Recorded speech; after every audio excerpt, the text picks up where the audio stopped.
लवणम स्नेहम कल्कम वातम इति क्रमार्थ. सगळ्या शेवटी अवाप्र त्याच्यामध्ये टाकायचे. बरोबर. थोडा ॲड करायचं.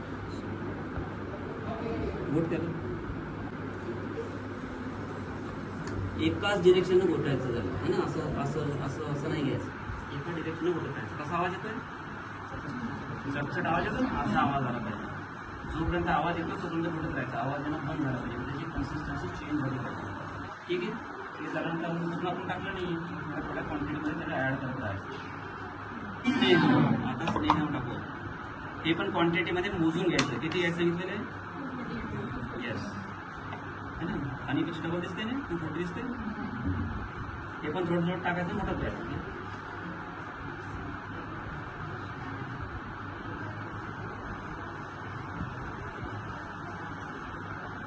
ते म्हणजे प्रत्येक वेळी कोणतं पावडर मेन्शन केलं असतं. ते जर नसेल तर एक कॉमन प्रोटोकॉल असतो. तो म्हणजे पुतो यवान्यादी कल्क. नाव लक्षात ठेवायचं.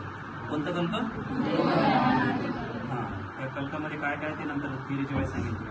अशा प्रकारचं त्याचं हे तयार करायचं. काय तयार करायचं? कल्क.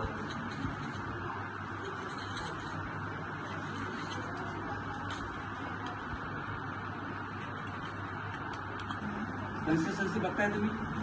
तेल दिसतंय त्याच्यात? असं सेपरेट दिसतंय का? होऊन काय सगळं मिक्स झालं. मला सांगायचं अर्थ हे सगळ्या गोष्टी एक जीव झाला. नंतर आता काढा किती सांगितलं होता मी 960 ml वस्तीमध्ये? 320 ml. आवाप्रोव्य असेल तर काढा 320 ml. 160 ml आवाप्रोव्य. जर नसेल तर 480 ml चा काढा टाकायचा. आता काढाही थोडं थोडं टाकून त्यात मिक्स करायचं. हे बनवायला 15 ते 20 मिनिटं लागतात. आपण पूर्ण एवढा वेळ घेणार नाही. तर 15-20 मिनिटात अशी बस्ती तयार झाली पाहिजे. आता दिसते होमोजिनियस मिक्सचर आणि अशा पद्धतीनं बस्ती तयार झाली पाहिजे.